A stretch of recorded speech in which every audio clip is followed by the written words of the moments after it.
The last ACW show we ever did was right before we went to training school. So, obviously we're going to build this here story so that we end what we worked our whole lives to do. So me and my friend Willie had always talked about, ever since we started, that we would have the last match. And, even if we broke our necks in that match, it was going to be the bloodiest thing we've ever done. So we raided an old school that closed of all the light bulbs, all the doors, everything we could find. There's this here one point, I remember I had 50 light bulbs taped together on the, light tubes on the outside of the ring. And I got him to throw me off onto them. And it hurt like hell. Oh my God! No! Bang him! Oh my God!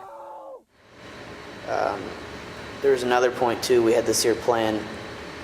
I was gonna knock Willie down, and then I had this table set up with, gas on it, and I soaked the ref shirt in gas, and I was gonna light it. And right after I lit it, he was gonna come off the top rope and send me through the flaming table. And the flames was just so high and so thick of fire. From when the flame lit, it just rose up. And I remember all I could see was fire, and I could feel it. And I swear to God that it burnt my face off, but it didn't. It was so hot. And then when the fire finally settled, everyone was pushed back 20 feet, and I was the only one standing there. So I remember looking up at him at the rope, and I told him that if he didn't push me through that I was going to beat the shit out of him. And he knew I really wanted to do it, so he did it. And I went through. I didn't even get lit on fire, so you just jump on it and you fucking get out of the way. That's how you fucking take fire. Table! Mac, Daddy, put out the flame! Put the fuck up! And that was the only definitive thing I remember about that match. That I sucked it up and I stayed there to do what we set out to do. Getting a farewell to the wrestlers. Oh my God, yeah.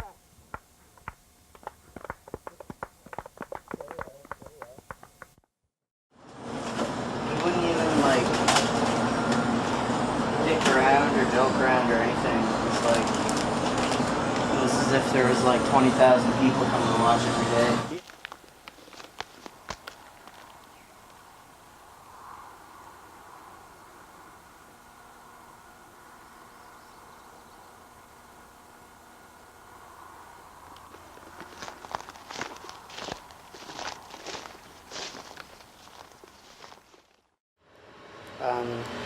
For mainstream wrestling, they do camp shows at the training school. That was how the promoter paid for the training school rent. Told us that he would give us money to get there, money to get home, and pay us for coming. And we got there and was likely paying him to be there. But we were getting 4 or 5 matches a day sometimes because he was doing 2 shows, so it was experience. And because of that experience, it got us booked on, I think it was a month-long tour, everywhere around the Maritimes. He didn't really have a whole lot of guys, so we were still getting at least 2 matches a day, which is incredible for the amount of work around here. When other guys was getting 1 match every month or 2, we were doing that in a day. The promoter seemed to be developing some sort of hatred for me because of my popularity, where it grew so fast and I was so green. I was selling more merchandise, that my merchandise sales alone, I was getting more than his top guy's pay it was. So that stirred up a lot of heat. And eventually he just, every match that I was in, he uppercut me right in the throat. I couldn't breathe, I couldn't talk, it hurt so bad.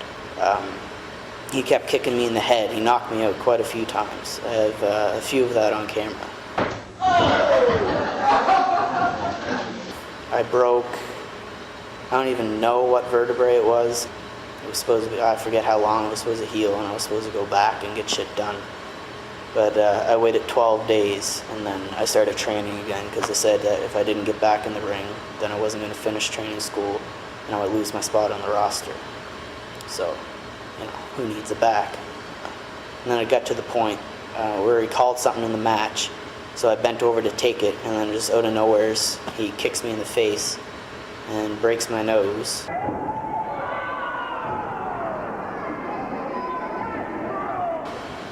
There's blood everywhere. I came to and the referee was in my face going, "Holy fuck!" Like, no clue what the hell happened.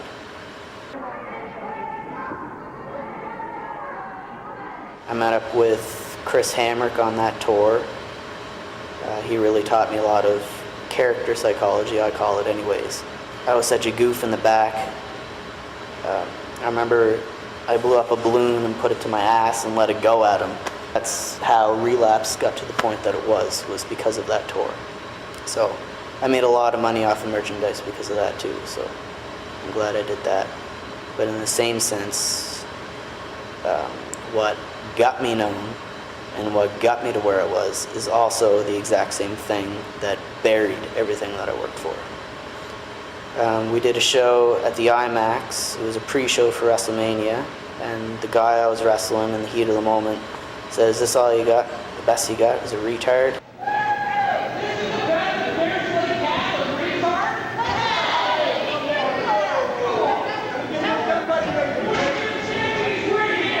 And then some girl in the crowd that was just leaving her movie happened to be there at that exact moment and went to the news and just blew the whole thing up.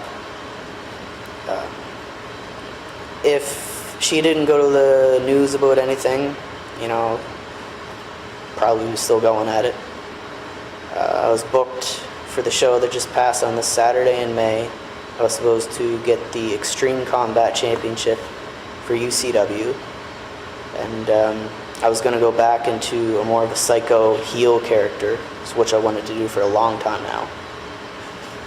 This girl heard that, seen the character, and then the title push got buried, the character got buried, and then here I am, 3 months later, going out in a shirt that we cut up like an hour before the show, a red mask, blue tights, nothing that matches, the only thing I had put together. And I wrestle Bushwhacker Luke, a guy that's been in wrestling for 47 years, and I'm the heel against Bushwhacker, and I'm supposed to be controlling the whole match, and I have no idea how to even walk to the ring. And I'm at the point now that my wrestling knowledge has evolved to make everything look as retarded as it possibly can look.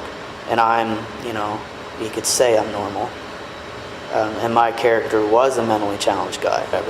No one gave a shit that I was riding people around the ring, pretending they were a horse, acting mentally challenged because it was entertaining, and that's what wrestling is. Look at Tropic Thunder with Simple Jack.